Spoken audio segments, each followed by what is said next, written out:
Hello, good Tuesday afternoon, and welcome to another edition of Brain Buzz with Mike. I am your host and brain coach, Mike Harrigan, coming to you live from the Braining Center in Leesburg, Virginia.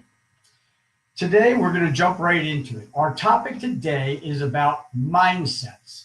And specifically, we're going to talk about the difference between a growth mindset and a fixed mindset. But before we can actually delve into that, we need to kind of define what do we mean by mindset. And so for the purposes of this discussion, a mindset is a person's set of assumptions or methods or viewpoints on a specific topic. It's kind of how they see the world when it comes to that topic. And so it's kind of like a habit. Your mindset gets so entrenched, so embedded into you that it tends to lead you in your thoughts and your behaviors, your actions when it comes to that topic. It tends to drive your decision making when it comes to that topic, even when you're not thinking about it. And much like a habit, mindsets can be good or bad, positive or negative. They can help us or they can actually hinder us, right? And so for the purposes of this discussion, we're not just going to talk about mindsets, we're going to talk about what our mindset does to us as it relates to learning and how we approach learning. So to go back and look at the history of the research in this, and there's been a lot of research done in this field, we can kind of look at a pioneer in this field. Her name is Carol Dweck. She did years and years of research, all delving into what made certain people more successful than other people, right? And so in this research, as she went through it, she kind of figured out that people tend to fall into two different categories that kind of dictate how successful they might be in life. And the two categories that she came up with were those that were in what we call a fixed mindset and those that had what we call a growth mindset. And she found that the people with a growth mindset tended to be more successful, quite a bit more successful in general than those with a fixed mindset. Okay, so now you ask, obviously, what's the difference? What is a fixed mindset and what is a growth mindset? Well, as the term mindset determines, it's about your beliefs and how you approach the matter of learning, right? So people with a fixed mindset tend to believe that their abilities are static, that they can't change, that you're kind of born with your certain genes and your characteristics, and no matter what you do, you're not really going to be able to get better at things. You can't learn and grow and change throughout life. People with a fixed mindset tend to be more fearful of failure. And because of this, they shy away from challenges. They don't like to embark on things that they don't think that they will be good at because they don't like the prospect of failure. A person with a growth mindset, by contrast, is someone who believes that they can grow and that actually everything you do helps you to grow. They tend to take on more challenging types of things and embrace the concept of failure as a step towards progress. So they believe that learning is everything. They're always trying to learn, they're always trying to take on new and more challenging tasks, right? Okay, so how does that look? What does a person with a fixed mindset how do they tend to think? Well, for kids, they tend to say things like, I'm not good at reading, or I don't like basketball, or I'm not going to go out for the soccer team because everybody's better than me, or I'm bad at math. Those are the types of things they might say. They have difficulty recovering from setbacks. And as I said, they tend to avoid challenging things because they are afraid of failure. In adults, it's quite similar. Someone can have a fixed mindset as an adult. And in fact, someone who might have had more of a growth mindset when they're younger could possibly move more towards a fixed mindset as they get older. And they might say things like, I'm too old for this, or I can't learn that new technology, or I don't need to change, right? Those are all signs that you have more of a fixed mindset, or you're moving more towards a fixed mindset, which is obviously not very good for us. So now you ask really, so what? Why is having a fixed mindset so bad? What are the benefits of having more of a growth mindset. And well, there's quite a few good reasons why a growth mindset is helpful. First of all, you tend to take on more challenges, and you also tend to stick with things much longer until you get it down. Because of that, someone with a growth mindset tends to achieve far more success in life, right? Secondly, someone with a growth mindset actually tends to enjoy life more. They tend to enjoy the process of taking on these new challenges, and they don't get upset by the failures that naturally come with anything challenging, right? They embrace that, and because of that, they tend to enjoy the journey more, right? But probably the most important reason why having a growth mindset is good for you is that these challenges that you take on, these things that you do with a growth mindset, actually tend to enhance your brain and your body. By taking on these new challenges, you're actually literally rewiring the brain, making changes, making new connections, strengthening connections. And physically, you may be enhancing your overall health and physical abilities as you take on these new challenges. So you're not just learning more and helping yourself in the short term, you're actually rewiring your brain and body to be able to perform better in life in general, right? And so the next question obviously would be, well, can I change my mindset? Can I develop more of a growth mindset to help myself, right? And is it too late? Am I too old for that? And the answer is a resounding yes, you can change your mindset. No, you are not. It's not too late. You're never too old to change your mind, to change your brain, right? And I'll reference one study that kind of drives this point home. They did a study a while back on a large group of adult women who were illiterate, right? They could not read. And they taught these women how to read. And over this 6-month process of teaching them how to read, they also they used various brain scans to measure the changes in their brains, right? And the researchers were shocked by the results of this. They were very impressed by the fact that these women were able to learn to read at an older age.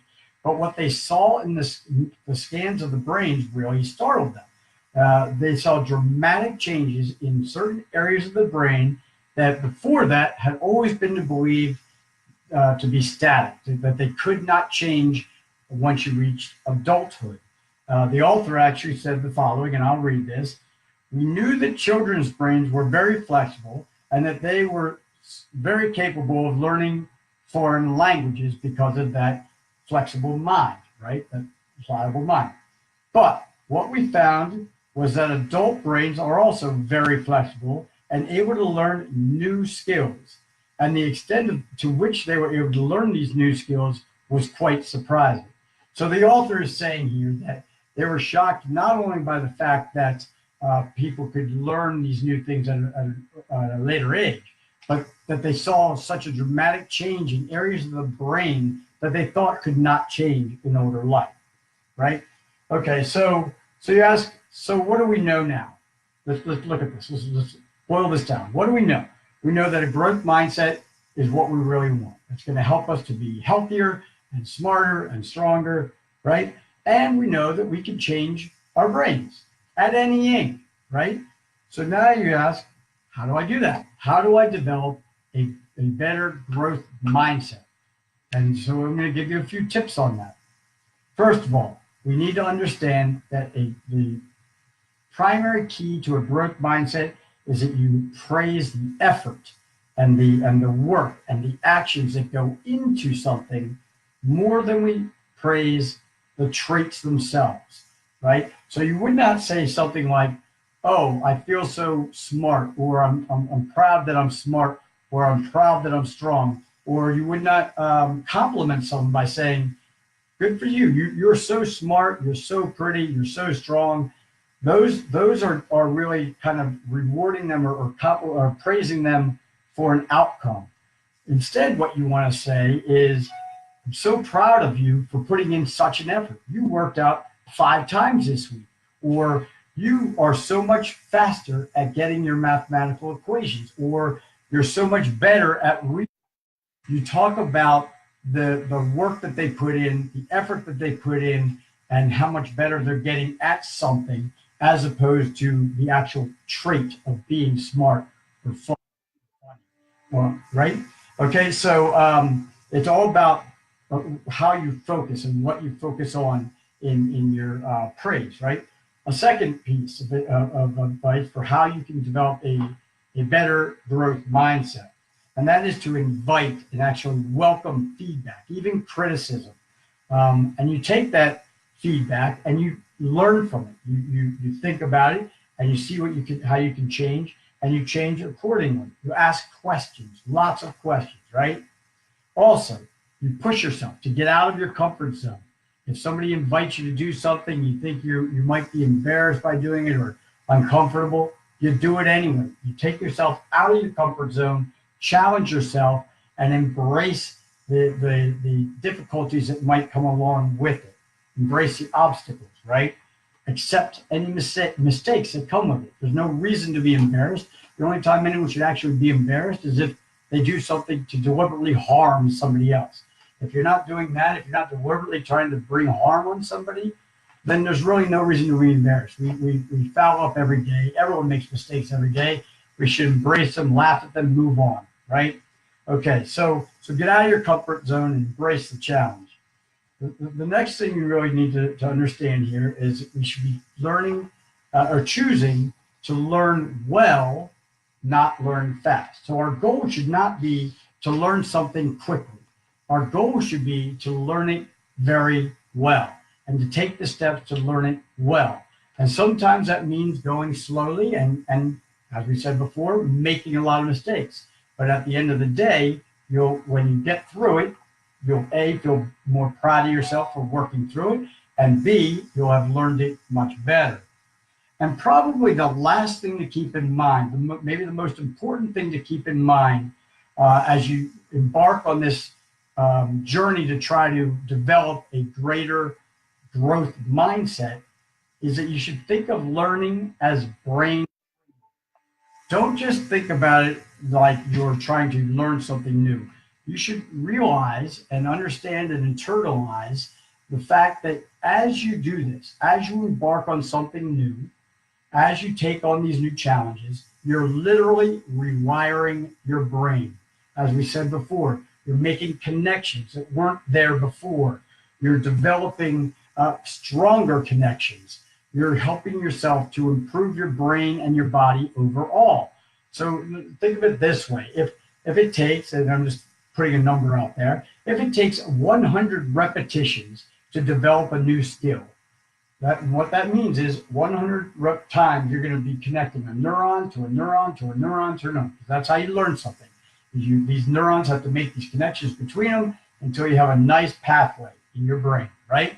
And so if it takes 100 repetitions to get it down to where that pathway is nice and strong and you know how to do it very, very well, then that's how long it takes, right? And so your thought pattern as you go into learning something should be that I don't expect to know how to do it the first time, the second time, the third time, the fourth time. I shouldn't expect to know how to do it for a while. But each time I'm doing it, I'm laying a little bit more of that pathway down. And in my mind, in my brain, I'm actually getting closer. Each time I'm getting closer. And eventually it clicks. Eventually you've given enough data to your brain and to make sure that it understands how important it is to you. Those are two keys of plasticity, as we've mentioned in many brain buzz talks before. You need to give your brain the data, and you need to make sure that your brain understands how important it is. And with that information, I'm sorry, hold on here. I think I just got an Amber Alert on my phone. Sorry about that. I'm going to look at that after this talk. In any event, as you're learning something, you're wiring your brain, and the more you do it, the better you get, until it finally clicks and you can do it. Just like riding a bike, just like learning to juggle, just like learning hula hoop or something else. You can't do it, you can't do it, you can't do it, you can't do it, and then all of a sudden, you don't know why, you start riding that bike. You start pedaling, there's no one holding the seat, you're going down the street, And for the rest of your life, you will know how to ride that bike because you've laid the pathway, right? And so the takeaway from this is enjoy the journey. Don't expect it to be easy. Expect it to be challenging, and feed on that difficulty. Be proud of that. Be able to look back on that and say, you know what? Yeah, I worked through it and I got there, right? So that's what it's all about. So if you have been thinking about trying to learn a new language or trying to pick up a new instrument or take a course, just do it. Just do it. If somebody invites you to go to do something that might make you uncomfortable, do it, right? Go out there, challenge yourself, and understand that you're not just going to be learning that one new skill, you're actually going to be changing your brain that's going to help you in many, many other ways to come. All right? So in closing, I hope that really helped you. I hope you understand the difference between a growth mindset and a fixed mindset and why it really is important to develop a growth mindset and how some steps you can take to do that. If you have any questions, as usual, you contact me, Mike Harrigan, at the Braining Center. Our email address is brainingcenter@headstrong1.com. That's brainingcenter@headstrong1.com. Until then, if you take control of your brain, you'll take control of your life. See you next Tuesday.